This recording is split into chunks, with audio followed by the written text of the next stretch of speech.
Welcome back. The worst has happened. The worst. It has happened again to Cubana Chief Priest and their Steel Boys movement and the rest of it. In fact, in this video, don't skip any part of it. Try to watch to the end for you to understand things that is happening, because we are giving and we used to give out a very tangible and a very nice news that whenever you see it all, you understand that Nigeria, not the way they place Nigeria for you, the way it is. Everything is changing day by day. In fact, in this video, Kenneth Okonkwo, everybody knows him. The from actor to a politician. So in this video, he has destroyed Cubana Chief Priest. He has destroyed him left, right, and center, everywhere. And I don't know those type of people that claim that they are Steel Boys or that claim that they are politicians. No matter how the people suffer, no matter what the people cry, they will never listen to the masses. Instead of it, they will tag you a nuisance and they will say that you are just talking. Until when something reach to their domot, in fact, until when that thing touch them, when Nigeria happened to them, before they will accept, yes, there is a problem. We don't really understand him. In this video, this man Kenneth Okonkwo, he really exposed him. He exposed him everything concerning him, and we believe that the one called Cubana Chief Priest, and the one called Obi, and the rest of them, that is the Steel Boys movement. This talk will get into their brain, then it will reset their head, because I know that sometimes their brain don't used to be reset due to their campaigning or their claiming they have Tinubu as their father, and because of the little money that the Tinubu give to them, that is why they start doing a lot of things. In fact, as you're about to watch, like, subscribe, and make sure you share if everyone to see things going on in Nigeria. This one too loud though. Hey, Kenneth Okonkwo just finished the so-called City Boys. According to him, he said that there are scavengers, that Tinubu is just feeding them with a flame bottle. You need to watch this video. Just take a listen. Now, what are your feelers from across Nigeria, the 6 geopolitical zones? Does the president really stand a chance in the 6? Give us brief analysis from the 6 geopolitical zones. Yes. 1, he has lost the north, 100%. You think so? When you said the north? Yes. Northeast, northwest, north central. Are you from Benue? Are you eating through the nose that your people are dying every day? That even America is coming to fight for you? Benue Plateau. Because these are the epicenters. And you want to vote for the same government that cannot protect your security? Are you from Niger? Terrorists are blowing bridges in Niger. Are you going to vote for the same government? Kwara State that used to be peaceful. Insurgents now are collecting taxes from people in Kwara State. Same thing with Kogi. Which other state is remaining? Nasarawa, under attack. So, FCT here, under attack. Haven't you heard about one chance killing people? Now, which other state is remaining in North Central?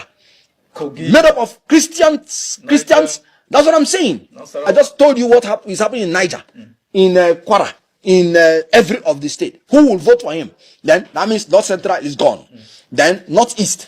Is it where they are massacring our men, Boko Haram resurgent? Of the vice president. You say what? The vice president. The vice president that is selling puff, they've not even allowed him to sell puff puff.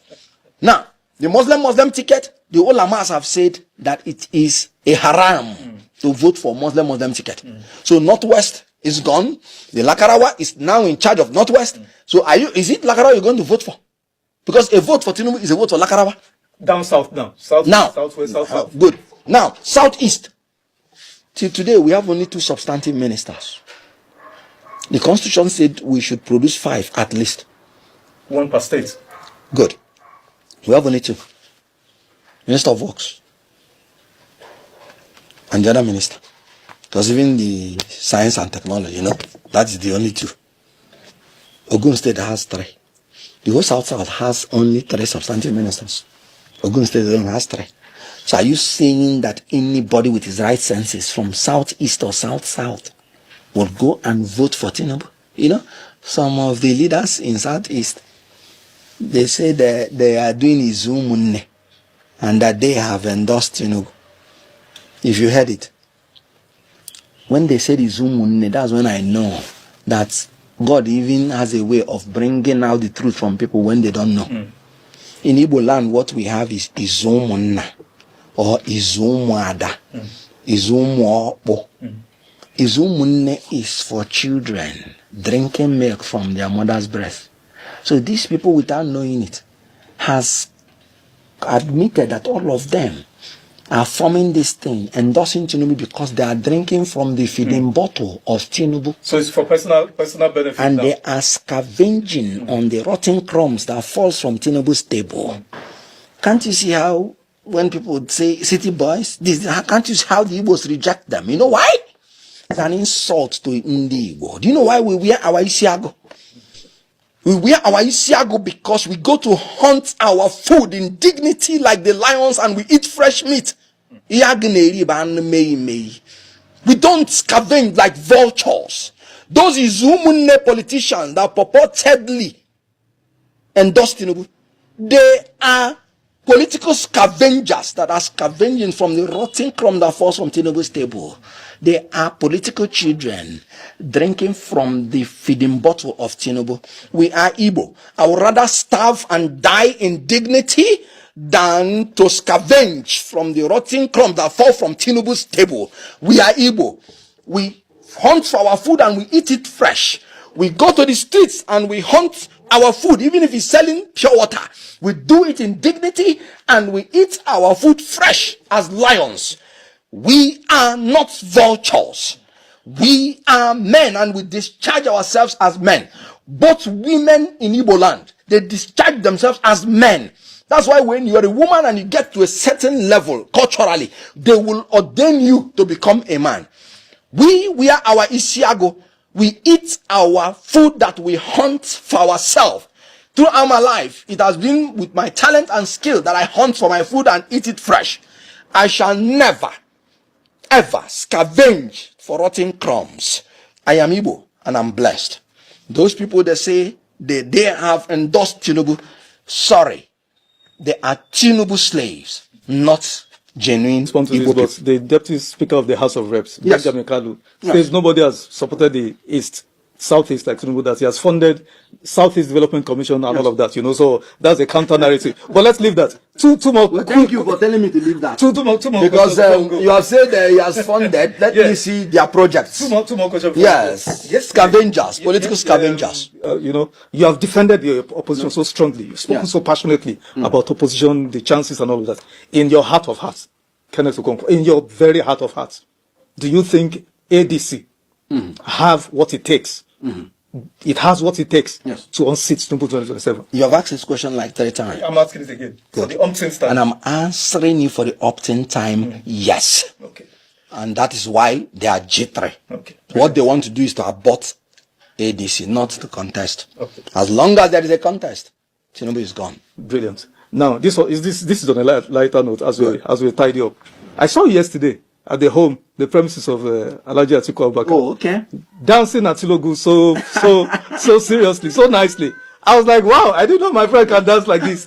What's going on? Because, mind you, this Atiku Abubakar, you attacked, not I take that, but not attack. You criticized him harshly in the run-up to 2023 elections and all of that. What's going on? Good.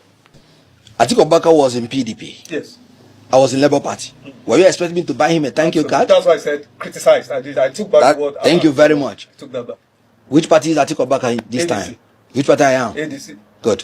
Whoever comes out as the presidential candidate of ADC, I shall support. I told you that. Are you from Enugu? Because Yes, it was a delegation of Enugu people. Yes, and all that's why they invited me, just as an observer, because I'm a member of the National Working Committee. And because they say their intent is to police the polling booths to ensure that votes are not manipulated, I got very interested because we must defend our votes. And I really appreciate the young men that are organizing themselves to defend their votes. And I'm happy that it's starting from Enugu State. So as a member of NWC, many of our leaders that is having something like that, and I'm invited, I will attend and give my own moral support. Okay, brilliant. Emphatically, that P2B betrayed me. You know, when we started 2023. It was an organic movement. Every Nigerian wanted a change. Every Nigerian was dissatisfied with the way things were going. And everybody wanted a change. And so we and Nigerians felt that there is a new thing that is appearing in the horizon. And because I'm a man looking for the security and welfare of Nigerians, not any politician or any political party, I was sold to it. Nobody drafted me into following the movement. I followed the movement myself. And so when I was chosen to be a spokesperson, I honored it. And then we continued. And everybody knew what I did and my contribution. Because one thing about being a spokesperson is that you are out there. So whatever you're doing is in the public. So whatever you're contributing when you're a spokesperson is out there in the public. And we did. And we achieved what we believed we achieved. And we believed that we won the election. Then after that, what happened? We believed that we were denied. We went to court, up to Supreme Court, and we believed that we did not get justice. Now, our leaders say, calm down. And that was how that chapter ended. What then happened after that? If you did what you did in 2023, if you are a brilliant politician, what you should do is to start preparing, start consolidating for 2027. And the first platform you start with is your party. In Nigeria, there's no room for independent candidacy. So you must have a party, a political party as your platform. And when we moved into Labour Party, nobody was interested in the structure of the Labour Party because we moved in for the election. So nobody even wanted to ruffle any structure of Labour Party. That was why when people wanted to assault Labour Party, I took it that they wanted to assault our electoral chances, and I fought fiercely against that.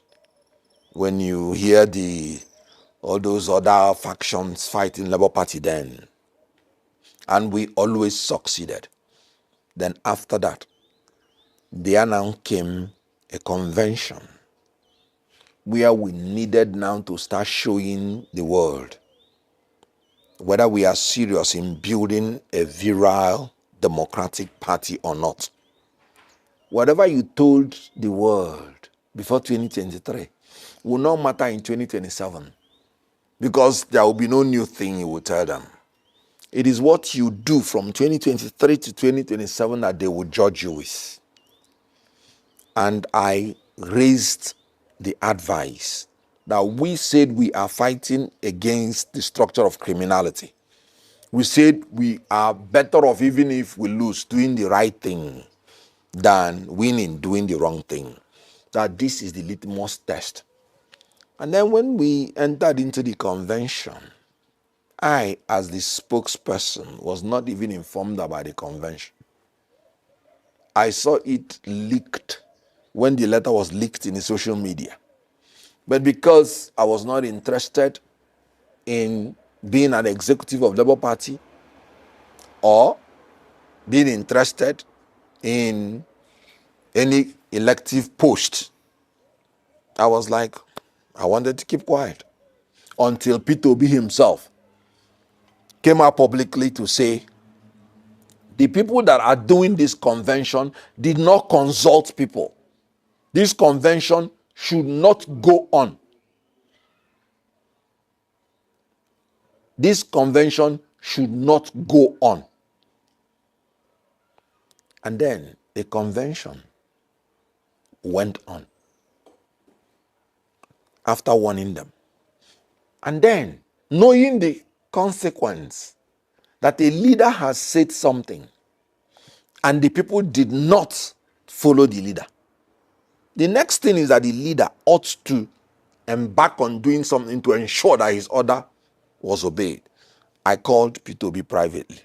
You made this public statement. Do you mean it? Or was it a political statement? Because I have no dog in this fight. And then he said, he meant it. Can't I see that he did not even attend the convention? And I'm like, what a cheek. What gave these people the power to continue when our leader has spoken? And that was when I came out to say that convention is illegal and is null and void, and presented my facts by law, because in fairness, it was an illegal convention. That was how I said, no, it can't stand. Then you, the P2B that said that, after a little while, they went and lied to P2B that INEC has accepted them. That was a lie they told him. And then P2B surreptitiously went back to them. And I'm like, sir, you have made a public statement on integrity. Even if INEC has accepted these people, that is not a criterion for you to go back and start dealing with them. Because these people have shown that they are not democratic. If you go back to them, they will destroy your political career. And everything you have said about integrity and everything will die. That these people are now agents in the hand of the government to destabilize you. That you should not try it. And that since you have made a public statement and we have started acting on it, if we go back, it's going to affect our integrity. Me, I don't go back. Because not only that you said it, it is true that what they did was absolutely illegal and unconstitutional. If you go back to them, I will not go back to you. I will not go back with you. And you know what? I called all the people that were in the inner circle and told them the same. Look at what our guy is trying to do. He wants to go back with the Abure people. If he does it, he's not going to go back with me, because I do not swallow back my words. And after saying all those things, within like 72 hours, he went back to Abure's office to publicly endorse them. And when he was there talking to them, one of the leaders in that executive sent me the video to mock me that the person I'm fighting for against them has come to their office to endorse them. What am I waiting for? That was the first time I made a public statement that I disassociate myself from anything Abure and his executive. And that was the last time I sat down with P2B to talk. And then we continued. Because I told P2B, if because they lied to you, or even they told you that INEC, because then he didn't know they lied to him, but I know, being a lawyer, I said, assuming without considering that INEC has even recognized them,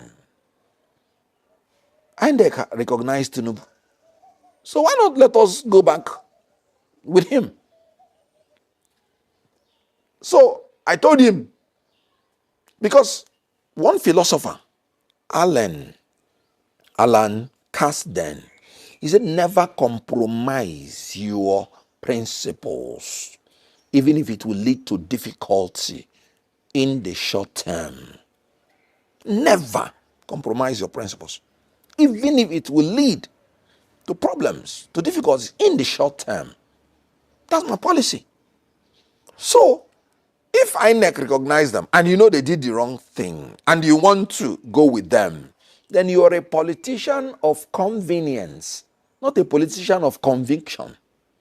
And I told him, you are going into a problem. And so we continued. I disassociated myself and continued on that platform. It dawned on him because when he went to endorse them, he saw the backlash. Then he said, no, he's looking for reconciliation. I said, fine.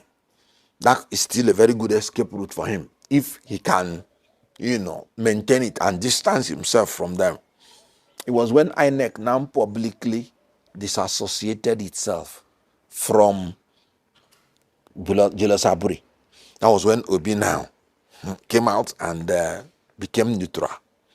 And I'm like, sir, you cannot be neutral on this issue. Something has to be done. And then, even when INEC disassociated themselves, Labour Party did not have leadership and confusion was breeding everywhere. I said, sir, you cannot be neutral. You have to say something. NLC had a meeting and all of us came there. And he said he prefers to sit on the fence. And I'm like, hold on. In front of everybody, I said, sir, this is not something you can sit on the fence. A leader must take a decision.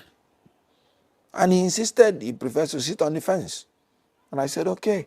When he left, all the people there, we are so annoyed. I still begged them. I said, please.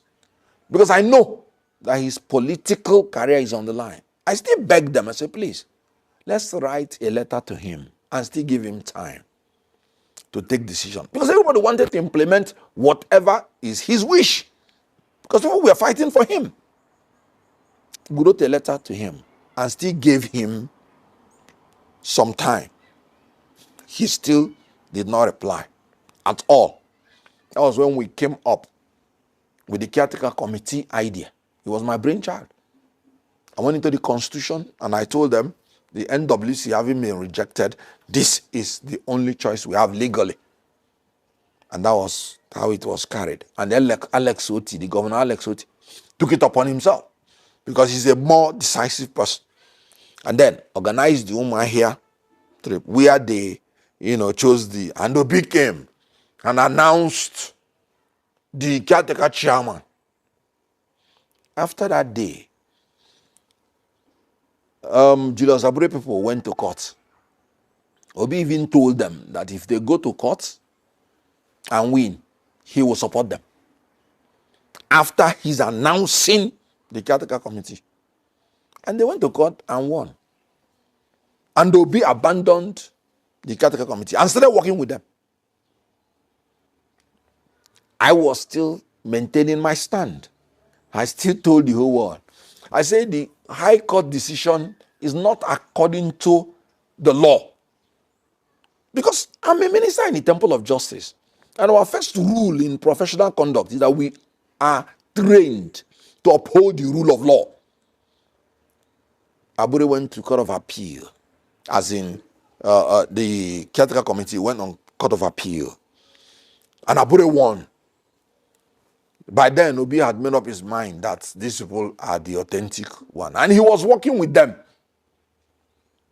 The gubernatorial election in Anambra State, it was Abure people that brought the candidate of Labour. Obi worked with them on that. And then I made it clear after the Court of Appeal decision, and I saw that Obi is still working with these people. Remember, they asked the legal advisor of Labour Party openly, and he said Obi is working with them. Within the time they went to court, I maintained my stand that the High Court and the Court of Appeal, they are in error because that did not accord to the law, because the law is very clear. The Supreme Court has held that the court does not have any jurisdiction to interfere in the internal affairs of political party. And I say this is the position of the law. And the High Court and the Court of Appeal erred in law. And that even if they go to Supreme Court, and Supreme Court holds that they are right, I am done with Labour Party. Because I have seen what they are doing, and that's not what should be done. And my principle will not allow me, knowing that they are not doing the right thing, to follow them. So I resigned from the Labour Party because I said, whatever is the decision of the Supreme Court, whether it is for caretaker or for Aburedem, I do not think I want to work with this set of politicians that do not have principle. And throughout the time I worked with Obi, I never consulted, worked with any politician whatsoever. And I'm making a public statement. When I was in PDP, I never consulted and worked with any politician outside PDP. When I was in APC, the same thing. When I was in Labour Party, the same thing. So I resigned from Labour Party. And then, when the Supreme Court gave judgment, that was when Obi remembered again the caretaker committee. Caretaker committee was in abeyance. I was the one who even going to the press when they asked me anything, defending them. Even when I resigned from Labour Party. Because as you know, I'm a public affairs analyst. And I state the facts anytime as clear as possible. So when the Supreme Court gave judgment, it was in favor of the caretaker committee. That was when Obi came back. And when we had that meeting, he said, let us take the CTC to INEC. And they went to INEC. And then they took the CTC there. Yet INEC did not do anything. INEC was delaying. And since then, what has he done? So the issue here is that Obi, when he said that somebody betrayed him, it is not true. Obi is the one betraying himself. And let me tell you the gospel truth. Nobody is murdering Obi's political career. Obi is committing political suicide. And I mean it. Because I recall when we were campaigning, I went to the national office when I saw their mindset and pleaded with every member of Labour Party that nobody should campaign or endorse any candidate who is not a member of Labour Party. Till today, when I was Labour Party, I did not endorse any candidate from councillorship to the presidency. The same will be endorsed candidates of other political parties publicly. The gubernatorial candidate of another party was who Obi endorsed in Cross River State, rather than the Labour Party gubernatorial candidate publicly. When I'm saying anything I did with Obi, it is only the ones that had been public. Anything we discussed confidentially, I would never say unless he brings it up. So everything I'm telling you is something that's already in the public. So at the end of the day, it was still Obi that endorsed the candidates of other political parties, apart from Labour Party. I recall when I took some Labour Party candidates to the national headquarters, begging that they should be endorsed. I knew the obstacles that I had to pass. So the issue here is when he's trying to make that insinuation. When I was telling him that these people, they were going to sell him out, that if he follows them, I will not follow him. He said I was behaving rascally.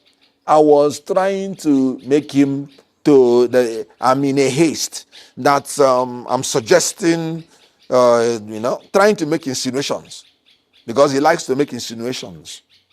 What is he saying today? The same will be saying the government is using these people against him. The same thing Kenneth Okonkwo told him how many months ago? For crying out loud, if you're a leader, you are in such a party, you have 2-3 options. The first one is, if you see that these people are criminals, the way you want to paint them now, you leave the party if you can't solve the problem as a leader, so that your followers will not be confused, and so that you don't get so close to the time of the next election that you would have nothing to do about it. Now, you did not leave. You remained with them. Why? Because you're in cahoot with them in everything they're doing. In all the primaries that the Aburedem organized. None was organized without Obi's approval, whether in Imo, whether in Edo, whether in Ondo, and now in Anambra. And that was why Obi campaigned for all the candidates that came out of it.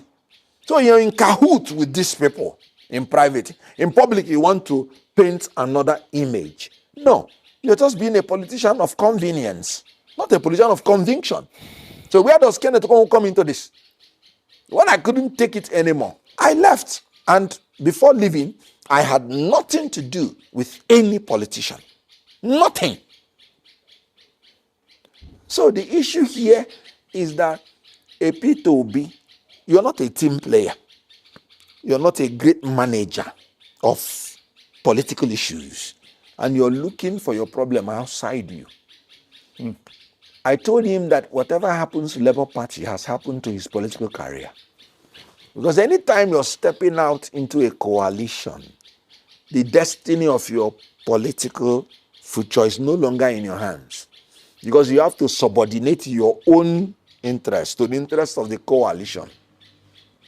Labour Party is not viable now as a party to prosecute presidential campaign. So his political destiny lies now in the coalition, or he is not going to make any impact whatsoever in 2027. So when he insinuated that Kenneth Okonkwo betrayed him, sorry, Obi betrayed himself, because he is just committing political suicide. Since you've made reference to the coalition, let's take it from there. What's your general assessment of the viability of the coalition being midwifed by opposition political parties, and are you part of it? Yes, I am part of the coalition, and in all honesty, the opposition does not even have a choice, because the individual political parties are not viable. So it's not even as if they have a choice. If the coalition cannot succeed, let all of them unanimously go and endorse Tinubu. No, you don't waste the time of Nigerians. I'm not the kind of person that will come and not tell you the truth. I know what people suffered in 2023. They stayed in the rain, they stayed in the sun to vote for us. I will not subject Nigerians to such suffering if I am not sure that the opposition parties are serious. You want to deal with an incumbent, and you want to gallivant that you want to say you don't want to be united. And you want me to tell Nigerians to come and waste their time to fly home. Some people flew home from abroad. I know one young man that had a daughter. He had a problem with the wife, and the daughter was autistic. Yet he had to fly both of them home to vote for us. Then you're telling me you want to go alone, and you want me to come, and the opposition parties do not even have a choice. The only choice they have is to come together, consolidate their fortunes, and take out Tinubu. Nigerians will be willing to vote if they are sure that the oppositions are not in disarray, and if they are sure that their votes will count. If they are sure that when they vote, the politicians will be able to defend their votes, or at least galvanize them to defend their votes themselves. If they see that there is any politician who is not serious, who goes alone, they might ignore the politician. Because according to the law of thermodynamics, if you want to transfer energy from one matter to the other, some energy will unavoidably be lost. So even though we are in the coalition, eventually, I cannot guarantee you that everybody will end up being in the coalition. But if some people are leaving because of their personal selfishness, because of their personal considerations, Nigerians will be willing to ignore that person. But if it is because the opposition cannot on their own come together, then Nigerians will say, these people are not serious. If you cannot act in unity, how then will you even act in unity if we give you our votes? So the opposition do not even have a choice. They must have to coalesce. So I'm part of it, because I'm part of the people that believe that this government has become an apology.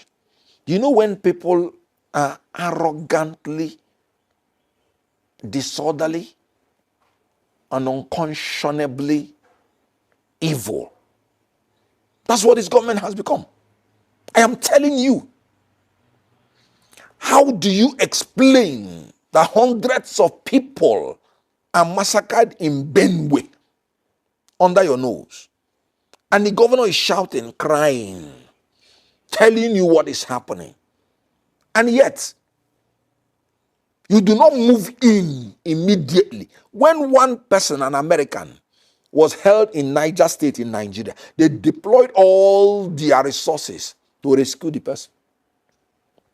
In Nigeria, you're rather taking resources away from where the insurgents are operating to take them to another place. Zulum said the resources that are needed to fight Boko Haram is being taken away to Northwest.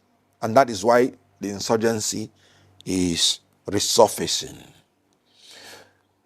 Why didn't you use that money that that you used to buy your private jet?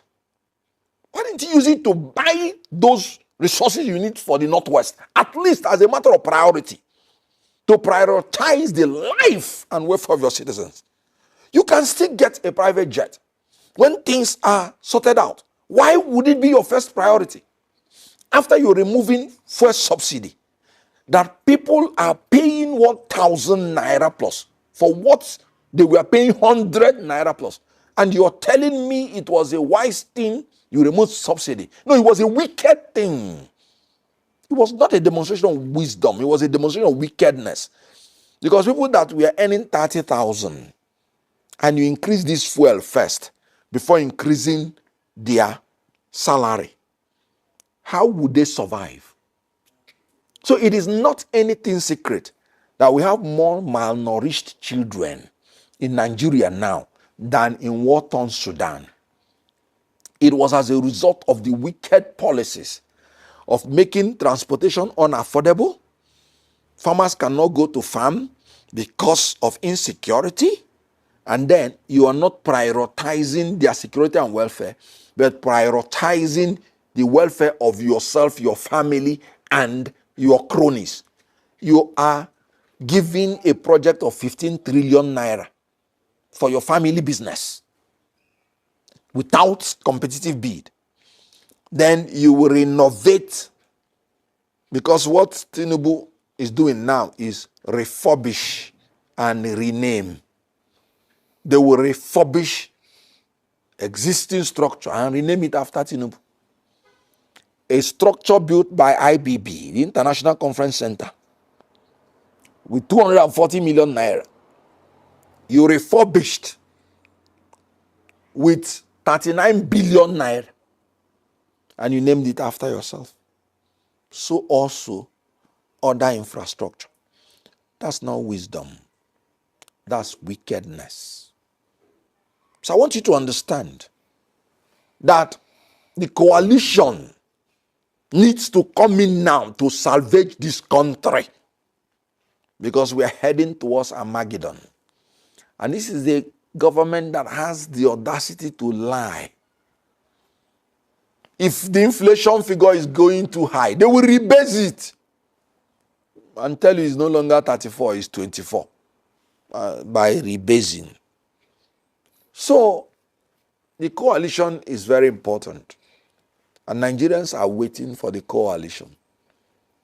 Is it not amazing that when Governor Umeno went to APC, that 3 commissioners, as I heard, said they were not going with him? Even one commissioner had 2 portfolios, risking his livelihood. You can imagine the level that Nigerians detest APC. However, it is not the badness of APC. Oh yes, that is it. I hope that this speech will get to the brain of Obi Cubana and all the whole speech he has made. What do you think about the whole thing?